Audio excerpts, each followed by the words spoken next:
I'm Joyce O'Shaughnessy, the Celebrating Women's Chair in Breast Cancer Research at Baylor University Medical Center, Texas Oncology, and U.S. Oncology in Dallas, Texas.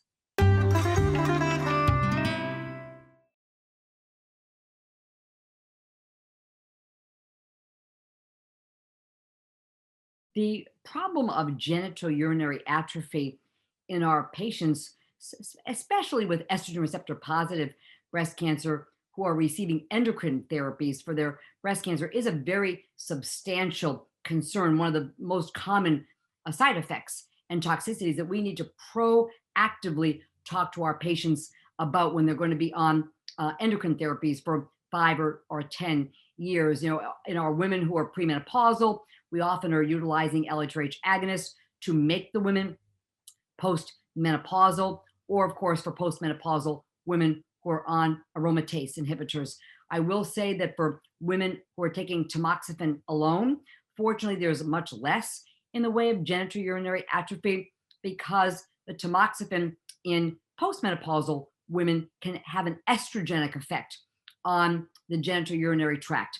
So that oftentimes is not a problem. And for younger premenopausal women who have low risk breast cancer are able to take tamoxifen alone, generally it's not a problem because they continue to have hormones that may be pretty close to their normal state, and so it doesn't tend to be an issue. The issue is for younger women who are made menopausal either by chemotherapy or an LHRH agonist, and for our postmenopausal women on aromatase inhibitors. Now, the concern, of course, is that the vaginal application of estrogen, for example, would be readily absorbed and then could counteract the beneficial effects of the aromatase inhibitors that the postmenopausal women are on. If a woman is on an LHRH agonist and tamoxifen, and she's premenopausal, or if a postmenopausal woman is on tamoxifen, it's likely safe for her to utilize a scant amount of vaginal estrogen creams.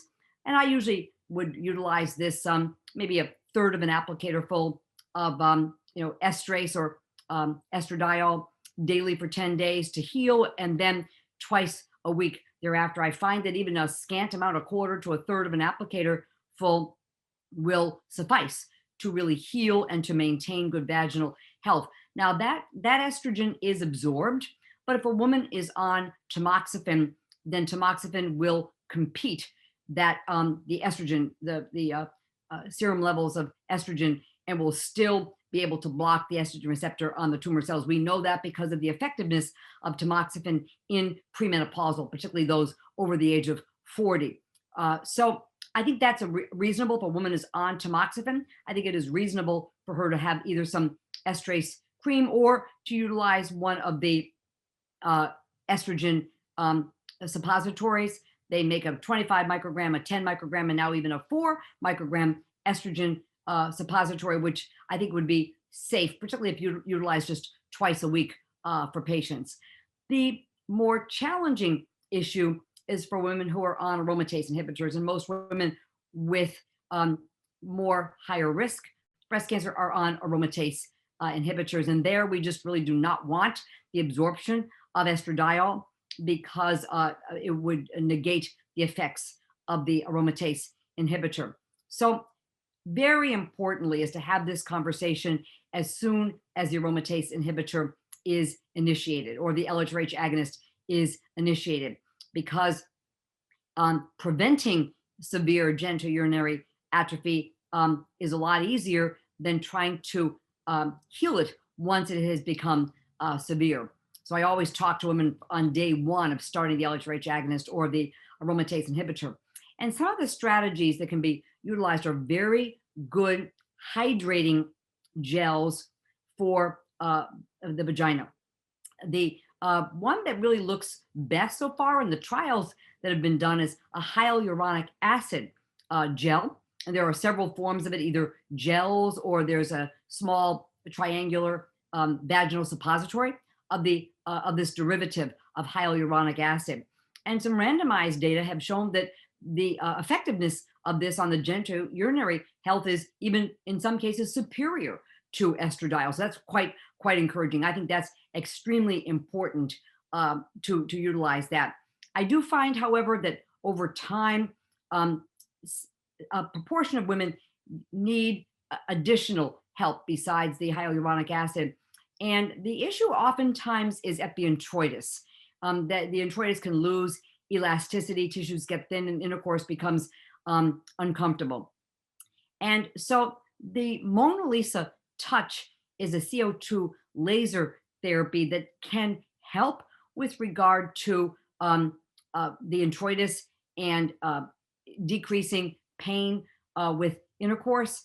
But the FDA and the American College of Obstetrics and Gynecology are not recommending that this be utilized at this time until further studies are done. One can utilize topical anesthetics, such as lidocaine on the introitus before intercourse. That's another strategy that has been looked at.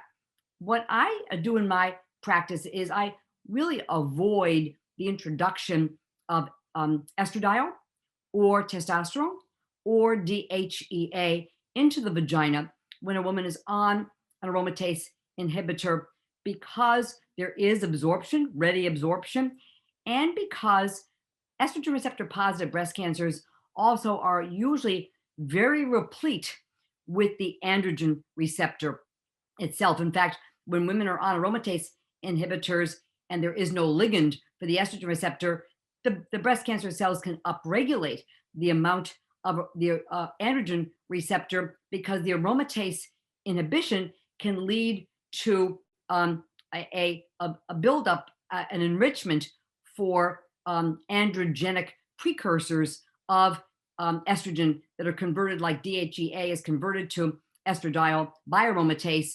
And so this can actually build up, and so the cells can escape from the aromatase inhibitors via androgenic stimulation of the androgen receptor. So I am very cautious about the use of any androgens in women with ER positive breast cancer. There have been multiple studies looking at testosterone given intravaginally, and in fact, if you actually look in the bloodstream, you can see levels of estradiol and certainly levels of testosterone. A DHEA can also be associated with increased levels of estrogen. So I think it's really important to avoid all sorts of hormones into the vagina, because they are readily absorbed. However, women oftentimes will need additional help with regard particularly to the introitus. And so what I utilize is a very scant pea-size amount of estrase cream on the introitus, around the outside of the introitus, and just have the inside low down part of the introitus, utilizing that daily for 10 to 14 days to heal, and then twice a week thereafter. This is a very, very scant amount, which has not been studied prospectively with regard to absorption, but the amount is extremely low and would not be expected to increase estradiol levels. Occasionally, women will have pain with intercourse that is deeper, and it is not satisfactorily treated with the hyaluronic acid hydrating gels. And so those patients will need a vaginal insert to go deeper into the vagina. And fortunately, there is one now that's only 4 micrograms.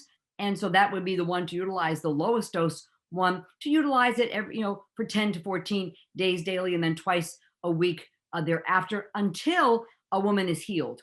And then I think it's prudent to stop it, because there'll be a little bit of absorption. Fortunately, the studies have shown that over time, there appears to be cornification as the epithelium of the vagina gets healthier, and there seems to be less and less absorption, so that you cannot actually, you can't detect elevated levels of estradiol in women over time with the very, very low dose estradiol tablets. So I think that these are all important strategies. I always tell women it's very important to utilize an excellent lubricant during intercourse itself.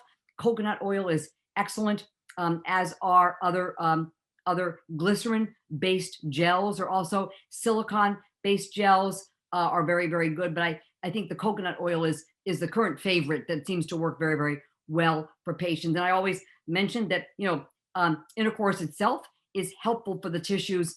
And so being a bit more proactive in that regard can also help with regard to the genital urinary health. If women are having continuous um, issues with repeated UTIs, it turns out that the utilization of the hyaluronic acid gels can decrease urinary atrophy and decrease urinary tract infections as well.